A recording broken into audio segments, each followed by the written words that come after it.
జీ5 ఉండగా మీ favourite TV shows ని మీరు అస్సలు మిస్ అవ్వలేరు. Complete free.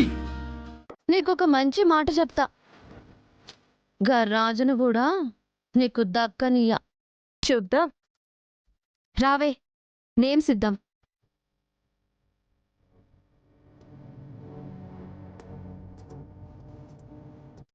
అమ్మాయి గారు, ఏంటి అమ్మాయి గారు మీరు చేస్తుంది?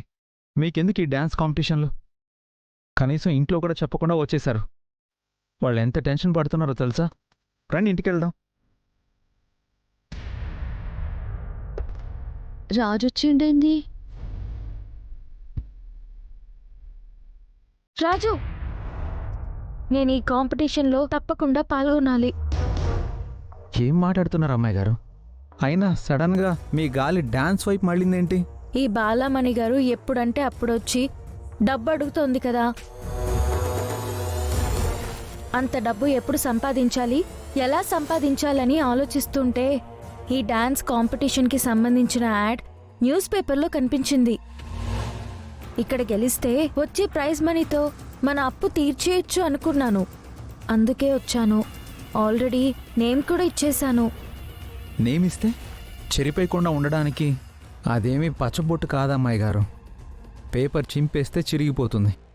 వద్దు రాజు, నేను ఈ కాంపిటీషన్లో పాల్గొనాలని డిసైడ్ అయిపోయా. నువ్వు దేని గురించి భయపడకు. నేను చిన్నప్పటి నుంచి డాన్స్ నేర్చుకున్నాను కదా, ఖచ్చితంగా గెలుస్తాను రాజు. అమ్మాయి గారు, గెలుపోటముల గురించి నేను మాట్లాడడం లేదు. ఆ బాలామణి గారికి ఇవ్వాల్సిన డబ్బు గురించి మీరు ఇదంతా చేయాల్సిన అవసరం లేదు అంటున్నా.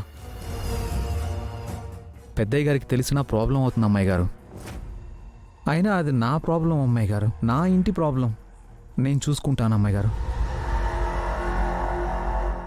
అప్పు తీర్చడం చేత కాక అమ్మాయి గారి మీద ఆధారపడుతున్నాడు అనే మచ్చ నాకొద్దు.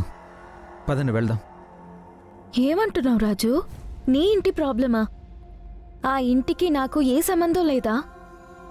నీకు నేను పరాయిదాన్నా? నన్ను వేరు చేసి మాట్లాడుతున్నావా? అలా అలా ఎలా మాట్లాడగలుగుతున్నావు రాజు? అది కాదమ్మాయి గారు. నువ్వు నా కోసం ఎంతో చేశావు కదా, ఎందుకు చేశావు? అప్పుడు నువ్వు నా ఇంటి మనిషివి కాదు. నా ప్రాబ్లమ్స్ నేను చూసుకుంటా అని ఏమైనా అన్నానా? నేను ప్రాబ్లమ్స్లో ఉన్నప్పుడు నువ్వు రెస్పాన్సిబిలిటీ తీసుకున్నప్పుడు, నువ్వు ప్రాబ్లంలో ఉన్నప్పుడు నేను రెస్పాన్సిబిలిటీ తీసుకుంటే తప్పేంటి రాజు? తప్పనట్లేదు అమ్మాయి గారు. నేను తీర్చాల్సిన అప్పు గురించి మీరు ఇలా కాంపిటీషన్కి రావడం బాలేదు.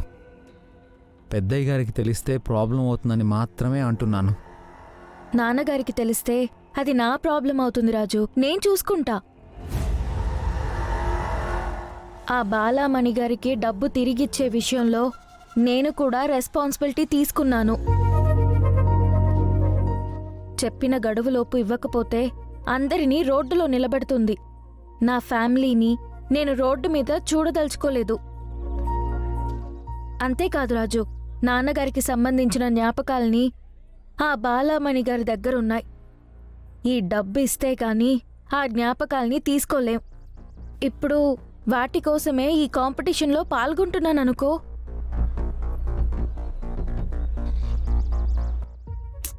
నువ్వేం ఆలోచించుకు రాజు, అంతా మంచి జరుగుతుంది. జీ5 యాప్ డౌన్లోడ్ చేసి అన్ని ఎపిసోడ్స్ పూర్తి ఉచితంగా చూడండి.